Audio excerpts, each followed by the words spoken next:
This starts about 5 years ago. My family, consisting of myself, my brother, Alec, and of course my mom.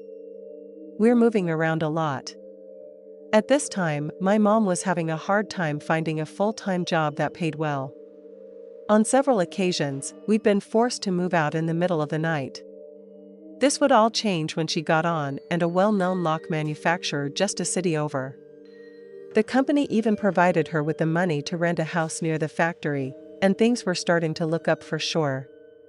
The move proved to be unremarkable, as was her first few weeks in the new place. Despite being nothing special, it was almost paradise to us kids. The neighborhood was a regular working-class area loaded with other kids and plenty of things to keep us busy. Ever since our dad passed when I was about 10, life had been pretty touch and go.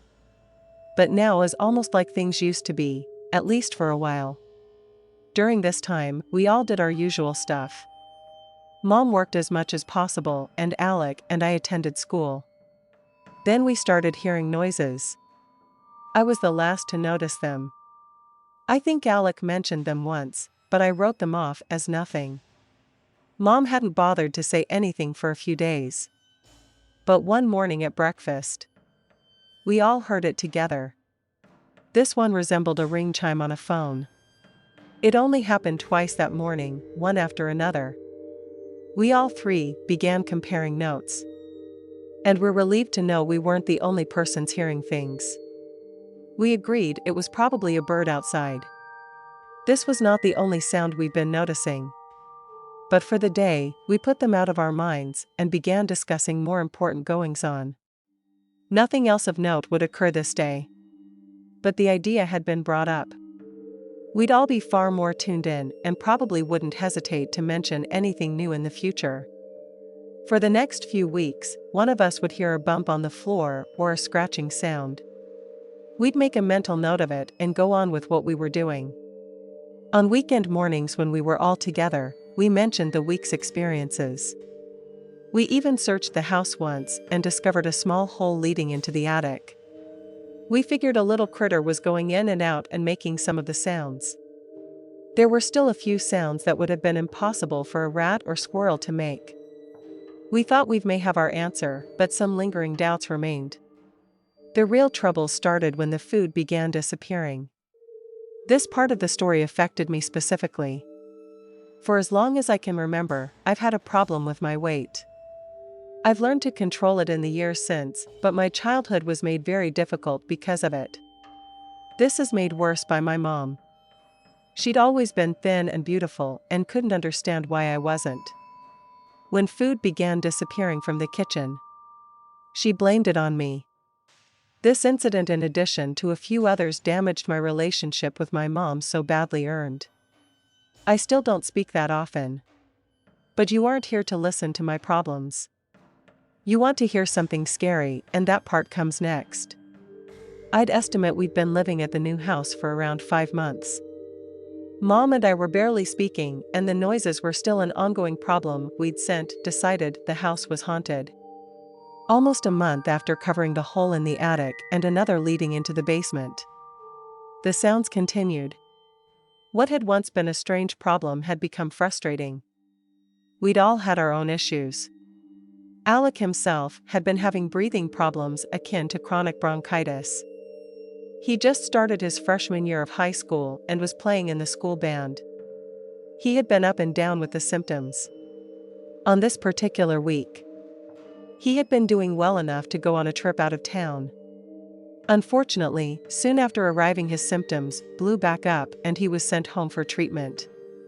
He arrived back home in the middle of the day when my mom and I weren't around. Things were quiet at first, but soon he heard noises coming from the front bathroom. He called out, but no one answered. Not thinking anything was wrong, he went to the door and opened it. To his horror, a man he didn't know was standing half-dressed, staring at him. He said the man moved toward him, believing he was going to be attacked. He fled from house and ran to a neighbor's residence for help. This was where he stayed until the cops completed their search. What they discovered would destroy our newfound sense of peace and cause long-term damage. When I arrived home, Mom was still speaking with the police. My confusion quickly gave way to terror after hearing their story. As they cleared the home, nothing appeared out of the ordinary. That was until they searched the basement. There they discovered a makeshift bedroll under the stairs, in behind a large stack of boxes. Although the intruder was gone from what they found, it looked as if though he had been sleeping there for some time. I felt like I had been kicked in the stomach, and I became slightly hysterical for a moment. Once I'd gotten myself composed, I asked about Alec. He was so across the streets and refused to return home. His hands were shaking and sweat was pouring down his face. A few hours passed and the authorities had all they needed for the time being. We all returned to the house in a vain attempt to move on. The side effects began to show themselves almost immediately. Alec was eventually convinced to return, but he was never the same. Nightmares became a nightly occurrence. He was unable to sleep until I showed him the basement was empty. Worst of all, his breathing trouble grew worse by the day. And I too was greatly affected. Every minute inside the house made my skin crawl. As for Mom, she said nothing, but the strange showed on her face. Her sleep too had obviously been hindered. With no news of an arrest, we were all drowning in fear. We did all we could think of to comfort each other, but it didn't do any good. At the end of the 7th month, we moved into a new place. This was a 3-bedroom condo without an attic or basement. And I remained there for another 2 years, before getting my own place across town. I've been here ever since. After moving from the house, it seems all of our lives have improved. I'm fit, happy, and in a loving relationship. My mom found love with a gentleman from work and they married a year ago. Even poor Alec is doing well. His breathing problems slowly disappeared after the move. Doctors would discover his problems were likely related to the massive amounts of black mold we had been inhaling. After the diagnosis has made the health department contact to the landlord only to discover the house had been demolished. Soon after we left. I see this as an admission of guilt. Alec's night terrors gradually lessen with the passage of time, and from what he tells us, he really thinks about the incident anymore. I'm not sure he's being totally truthful, but I'm happy to hear it nonetheless. The intruder is still on loose. As far as I know, he's not even been identified. We'll probably never know the full story. He could have gotten in through an unlocked door or window. At that point, he could have had a key made for the back door or big ring of keys that hung on a hook next to the kitchen wouldn't be hard to find. And from then on, he'd have free reign over the house during the weekdays. He more than likely heard us discuss her plans from his cubby in the basement. And that idea still gives me shivers. He'd be content in knowing when he would come and go safely without fear of being caught. That was until Alec arrived home unexpected. I suppose it's no longer important if he was arrested for his crime. All 3 of us have moved past the experience for the most part. Any long-term effects of dog with time. A small thing does arise, however. I do wonder if our intruder has moved on to another basement. It's a part of the home most of us spend little to no time, and perhaps you reading this or one of these people. Can you be so sure no one is lurking undetected below you, listening to your every word and move? Maybe you should go check just to be sure. Somewhere on the wind-blown plains of Middle America, there stands a home. It's a regular, unassuming home. Nothing in its appearance draws your attention, nor marks it down as different. But this home once held a dark secret, one that would remain hidden for the most part until today. You see, once upon a time, not all that long ago really, this was my home. I was among a small number of young men. We resided in the dark depths of the home's basement, 5 in total. We existed there not by choice, but by decree. Our days were consumed in work, while our nights were spent in dreaming. Among those dreams, we are often entertaining the idea of freedom. Fortunately for myself and the others, one brave member of our community would make these dreams flesh. She is the reason I'll be able to share my story today. I suppose let's just start with the larger aspects of the tale before focusing on myself. No real names or locations will be used. It all began way before I was born. Around the mid-1960s, a young charismatic preacher built a dedicated group around him. His theology was different from most in the faith. According to his teachings, Mary Magdalene was given the power to speak the word of God by Jesus himself. Upon his ascent to heaven, Mary effectively became the head of the Christian Church. Through the generations, this line was passed down into our Holy Father, who traced himself back to Mary Magdalene herself, ascended to the position. This idea was surprisingly well received at the time. By 1988, amassed a congregation of over 3,500. However, as time has changed, more and more devotees left the church for a number of reasons. When I was born in 1993, our group had dwindled to around 125. A few years earlier, the church had purchased a small piece of land in the upper area of the Midwest. All the buildings were built by hand by the congregation, everyone was required to live on this compound, and all labor was evenly divvied among the members. It was very similar to the communes popular in the 1960s-1970s. I can only assume our church was built around the same model. I'm leaving a lot out, but I hope you get the idea. The community was similar to the agrarian lifestyles of centuries past, and most work was still done by hand in my time. Machines were not shunned. Still, many took pride in doing things on their own, no matter the hardship. This is the type of family I grew up in. Now I'll take a few moments to better explain what led us to living in a basement. Almost from the start, females enjoyed an exalted position or faith. They served as apostles and teachers to the young and newer members. Other than our leader himself, no man held any position of power. This was an accepted part and was rarely questioned. A male had to be married to remain in or join the congregation. In later years, our leader put a severe restriction on new marriages. Therefore, the younger males unable to find the partner or simply uninterested in marrying, be forced out soon after reaching the age of 21. Near the end, we became a little more than beasts of burden, strong hands for the field, among other things. The biggest change yet came in 1998. The Holy Father decreed that all males must be sent to live in the youth dorm at the time of puberty. For propriety's sake, the basement was termed the youth dorm. But we all knew it was just a regular old drafty basement. This pronouncement only served to further fracture an already ailing group. Unfortunately for me, my parents were diehards. We remained on the farm along with the last 75 or so devotees. When my time came at 13, I did as I was told and took my place in the basement. Although the adjustment period was difficult, a strong bond soon formed with my fellow prisoners, as I put it. From dawn to dusk, we worked ourselves ragged, only respite coming on Sundays, in which we spent the mornings in holy services. The remainder of the day was our own.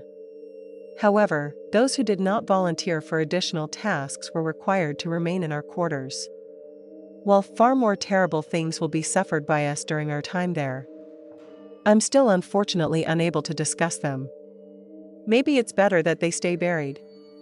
Out of nowhere in 2010, an unlikely individual will change everything. Ruth was just another congregant. But by advantage of being born a woman, she held a leadership position in the church. Although not lofty, by any means that held a substantial amount of power nonetheless, unknown to anyone inside the group at the time, she had been building a large body of information implicating the Holy Father and multiple crimes. On several of her visits into town, she met with law enforcement and their colleagues in the district attorney's office. They were especially interested in the Holy Father's treatment of males in the church. However, he had also been cheating on his taxes. This is the crime he was ultimately imprisoned for. When the day came that Ruth turned over all her documents to authorities, the church ceased to exist. A judge ruled our treatment to be inhumane and immoral, and we left the basement for the final time later that week. Everything else was handled quietly behind closed doors as to prevent embarrassment to the local community. When I was finally able to speak with Ruth face to face sign up, I asked her why. She said the treatment of men within the congregation that always bothered her, her father's in particular.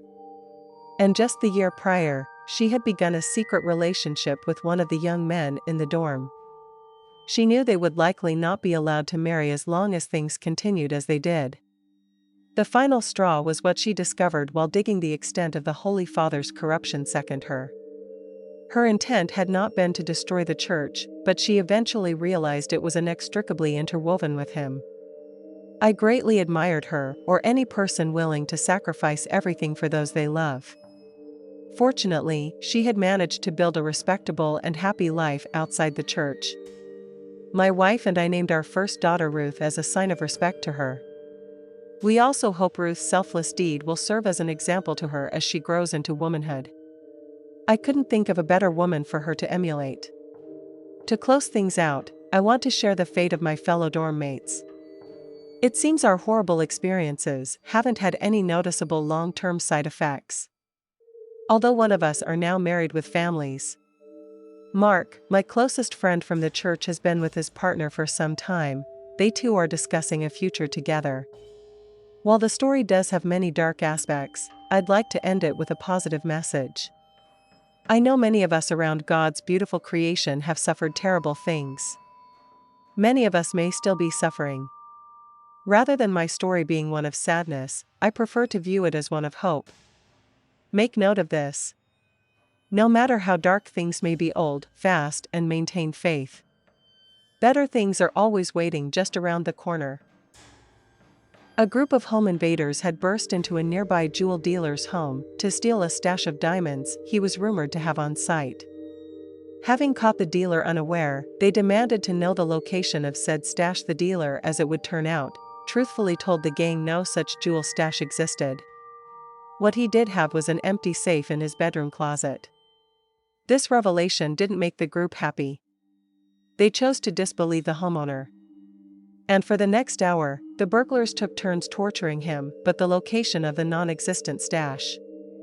It would be the arrival of a nosy neighbor that would cause the thieves to scatter. But by this point, the homeowner was mere minutes from death had he not been rushed to the hospital. It was a harrowing story, to be sure. But never once said I ever thought that I was in any danger. The extent to my riches amassed above 25 grand or so. This consisted of a 19th century gold and silver coin collection my father had left me. I just had the collection appraised the year before. This is probably where I was chosen as a target. The appraiser offered me $10,000, but I kindly declined. The coin sat collecting dust in my floor safe after that. A week or more went by. I was loafing on my couch watching a movie. It was about 2 p.m. on a Saturday when the loud crashing sound came from the front door. I was so focused on the television and nearly jumped out of my skin. And I peeked around the corner in time to see 3 masked figures pouring one by one through my shattered door. They were surrounding me, guns raised within a few seconds. I was told to get on my knees, and naturally I did. My heart was pounding in my mouth, bone dry. Instead of shooting me, one of them demanded I give him the combination to my safe. This was the first moment that I realized who I was dealing with. I tried to play dumb. There's no safe. Why would I have a safe? I said, I know my ability to lie is usually better, but I wasn't exactly prepared. The shortest of the group gave me a quick attitude correction with the barrel of his pistol. Still, my pride wouldn't allow me to tell. Actually, my pride and my love for my father, to be honest. I wouldn't be caught dead if I was going to let some thug steal his life's work and had been more clear-headed. I would have chosen a wiser path. To their credit, I was given plenty of opportunity to concede, but once they had me tied up in the basement, they were all business. Even as they tightened the knots and applied the gag, I was convinced that it was all a fear tactic. Surely after how up until the jeweler, they wouldn't repeat their mistake. By God, was I wrong? Right out of the gate, my left hand was smashed with a hammer. The pain was unimaginable. My right was next. This was even worse, if that's possible. I was ready to tell anything at this point, but I had angered them, and I was going to pay for it. My feet were next, then my knees. I was barely conscious now. Only then was I allowed to speak. While one guy was upstairs, the remaining two huddled in the corner, talking. I can imagine my face was being discussed and never seen their faces. There was no reason to add murder to the list of crimes. I thought I knew this, but I was convinced that I'd see the morning. The next few hours were hazy. All the adrenaline had since worn off, pain was coming in waves so severe I passed out more than once. Death would have been preferable, but due to some fortunate, never did. I can't tell you when the gang left. I wouldn't have known how long that I'd spent tied up. Had not my son told me so later. Yes, my son. His stubbornness would be my savior. Just as mine was almost my undoing. After multiple unanswered calls, he began to believe that I was dodging him. The young man drove 45 miles one way, just to give me an earful. I thought it was dreaming. His voice echoed down the basement stairs, and I thought that I was hallucinating.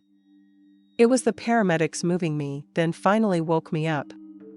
For a split second, I believed them to actually be my captors. Their faces were bare. And I was sure death was coming. Then my son calmly placed his hands on my shoulders and assured me that everything was over. It's probably clear what followed next. My time in the hospital extended a long period of time, with multiple surgeries. And the recovery after that was spent in various casts, in a period of time even in a wheelchair. For the most part, I have completely healed. The cold and damp are a chore, but since I moved south, I experienced that pain very rarely. As sad as it may sound, I harbor no lasting hatred of those thieves. They may have taken something valuable, but they gave me much more important things back: my life. Nonetheless, when I was notified of their arrest 7 months later, I was relieved. Only a small amount of the coin collection was reclaimed, most being fenced long ago. I was surprised to get any of it back at all. Presently, all of these gentlemen are guests of the correctional system, likely for the next 30 years or more. I briefly returned to work after my recovery, but had subsequently since retired. The majority of my days are now spent in leisurely pursuits like fishing and hunting. I learned an important lesson all those years ago. Life is a special yet fleeting thing you should enjoy every day like it's your last. I'd gladly sacrifice 1,000,000 coin collections for another day with those I love. Sorry, Dad, but I think you'd agree. Stay safe, everyone.